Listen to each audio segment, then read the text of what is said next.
पातेपुर अंचल कार्यालय में बुधवार को BLBC यानी ब्लॉक लेवल बैंकर्स कमेटी की बैठक आयोजित की गई, जिसमें पातेपुर प्रखंड क्षेत्र के सभी बैंकों के बैंक मैनेजर सहित पातेपुर BDO और अन्य अधिकारी उपस्थित रहे और आम जनता को मिलने वाली सरकारी सुविधाओं पर चर्चा किए। साथ ही और किन किन समस्याओं पर चर्चा हुई, जानिए। बने रहे हमारे साथ, बने रहे बिहार की बात के साथ संवाददाता जलज कुमार।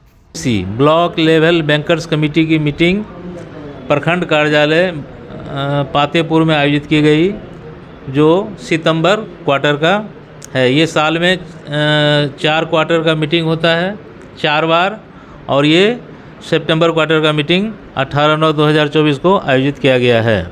इस मीटिंग में ब्लॉक स्तर पर टारगेट दिया जाता है ACP का एनुअल क्रेडिट प्लान।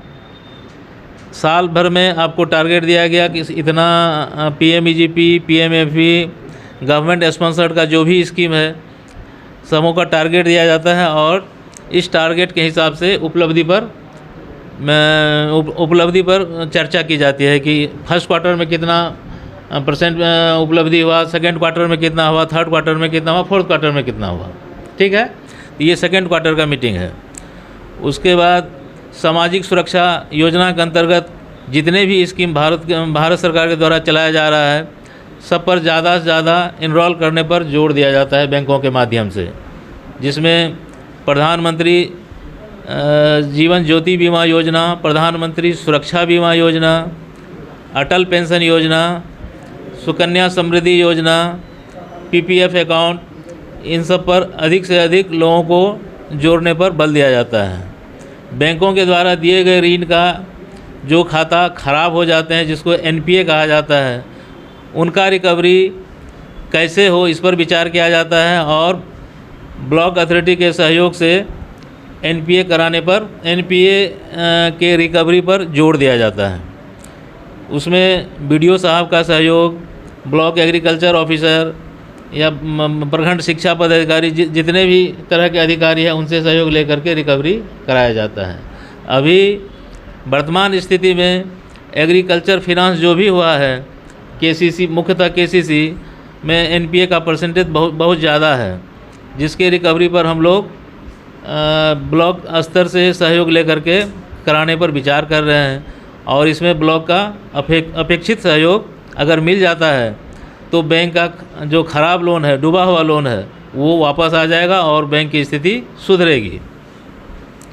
उसके बाद रजिस्टर 9 और 10, बैंकों के पास रजिस्टर 9 होता है और जिला में या प्रखंड में या सब डिवीज़न में रजिस्टर 10 होता है, जिसमें सर्टिफिकेट केस के माध्यम से हम लोग रिकवरी का प्रयास करते हैं।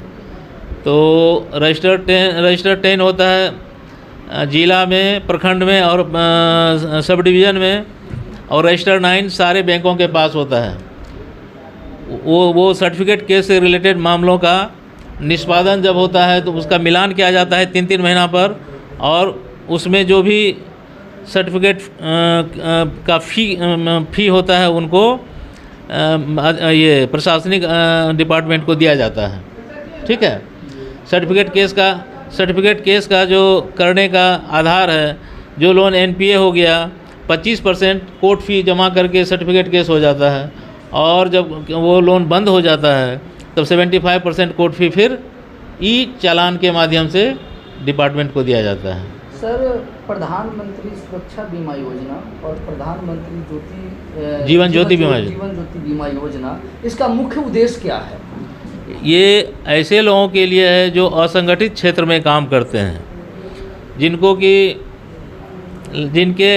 जो कम पैसा में अपना बीमा कराते हैं। प्रधानमंत्री सुरक्षा बीमा योजना का जो उद्देश्य है कि गरीब लोगों को कम प्रीमियम पर ये जीवन की सुरक्षा प्रदान करना। उसमें क्या है कि 18 से 50 वर्ष के आयु वर्ग के लोगों को बीमित किया जाता है और दुर्घटना या किसी कारण से मृत्यु होने पर 2 लाख का उनका बीमा होता है, जो उनके नॉमिनी को मृत्यु के उपरांत दिया जाता है। और सामान्य मृत्यु पर PMJJY सामान्य मृत्यु या एक्सीडेंट, दोनों में 2 लाख का बीमा है, और PMSBY में मतलब प्रधानमंत्री सुरक्षा बीमा में सिर्फ एक्सीडेंटल मृत्यु पर 2 लाख दिया जाता है, 2 लाख का बीमा कराया जाता है। जी ठीक है। सर, जैसे मान लीजिए किसी गांव के गरीब आदमी है और मनरेगा में उसका नाम है जॉब कार्ड में, ठीक है। और प्रधानमंत्री सुरक्षा बीमा योजना करा रखा है, हाँ। उसके लिए क्या मनरेगा के तहत और जो लाभ मिलने वाला है वो मिलेगा, या जो प्रधानमंत्री सुरक्षा बीमा है वही मिलेगा?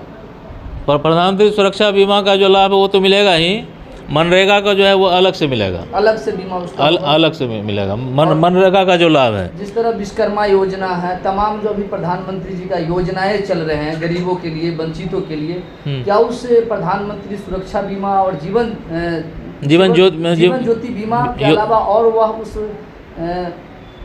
जैसे विश्वकर्मा योजना है, मनरेगा है, उनका लाभ अलग से मिल सकता है? विश्वकर्मा योजना तो एक लोन है, 1 लाख का लोन प्रदान किया जाएगा उनको। इसमें इंश्योरेंस नहीं है। 1 लाख का ऋण प्रदान किया जाएगा 5% के ब्याज पर, 5% सालाना ब्याज का रेट है। इसमें कोई इंश्योरेंस नहीं। इंश्योरेंस जो है वही PMJJY, PMSBY, ये 2 इंश्योरेंस है। और PMSBY जो प्रधानमंत्री सुरक्षा बीमा योजना है वो 18 से 70 वर्ष के लोगों के लिए है, और प्रधानमंत्री जीवन ज्योति बीमा योजना 18 से 50 वर्ष के लोगों के लिए। थोड़ा सा जानना चाहेंगे सर, जो मनरेगा के मजदूर हैं जिनके जॉब कार्ड हैं, उनके लिए स्पेशल जो बीमा होता है उसका क्या प्रावधान है? मनरेगा का स्पेशल बीमा, जैसे मनरेगा में जो काम करते हैं, हमें जो जानकारी मिली है कि मनरेगा में काम करने वालों के लिए जो सुरक्षा बीमा योजना होता है उसके अलावा उनका और होता है बीमा योजना, ऐसा कोई प्रावधान है क्या? ऐसा मेरी जानकारी में नहीं है। वीडियो साहब ऐसा है क्या मनरेगा में? नहीं, मनरेगा में जो मनरेगा में उनको योजना में है, अगर मान लीजिए PMJJY में आ जाएंगे तो ये अलग स्कीम से कवर होंगे, वो अलग स्कीम से कवर होंगे। मगर उनका बीमा योजना मिलता है ना वहाँ पर। अगर वो काम करते वक्त उस पीरियड में उनकी मृत्यु हो जाती है तो उसके तहत अनुदान मिलेगा। और ये जो आप इनके इंश्योरेंस कंपनी जो देगी वो एक अलग से होगा। सर, फतेहपुर में आज तक किसी भी मनरेगा कर्मचारी को, जो मनरेगा में काम करने वाले लोग हैं, उनका आज तक इस तरह की जागृति नहीं किया गया है। नहीं, जैसे उसमें है कि मनरेगा कार्य करते वक्त या उस तरह की घटना हो जाती है तब ये है। ऐसा नहीं कि मनरेगा जॉब कार्ड बना लिए हैं और कोई नेचुरल मृत्यु उनकी हो गई है तो वैसा कुछ अनुदान के, जहाँ तक मुझे जानकारी है ऐसा नहीं है। वो एट ए टाइम जो प्लेसेस पर काम चल रहे होते हैं उस तरह में कोई दुर्घटना हो जाती है तो ऐसा होता है। सर, एक सवाल तो बनता है, क्योंकि हर वर्ग में मृत्यु होती है वर्करों को, चाहे वो निर्माण मजदूर हो, सड़क के कार्य में मजदूर हो, या विभिन्न कंस्ट्रक्शन तो उसके लिए देखिए, उसके लिए आप प्रखंड में करोड़ों रुपए का काम मजदूरों के द्वारा कराया जाता है, क्या आज तक सभी मजदूरों का समान नहीं हुआ है? सारे मजदूरों को, जैसे अप्रवासी मजदूर हो या प्रवासी मजदूर हो, उनके लेबर डिपार्टमेंट से ऑलरेडी हम लोगों ने स्कीम करा रखा है और सारे जॉब कार्डधारी का उसके माध्यम से हम लोग कवर किए हुए हैं। जो 59-60 से नीचे वाले जितने भी काम करने वाले व्यक्ति हैं उनकी आकस्मिक मृत्यु होती है तो उनके लिए कवर प्लान तो है ही लेबर डिपार्टमेंट से, और वो मनरेगा जॉब कार्डधारी को भी हम लोग कवर कराए हैं उसमें।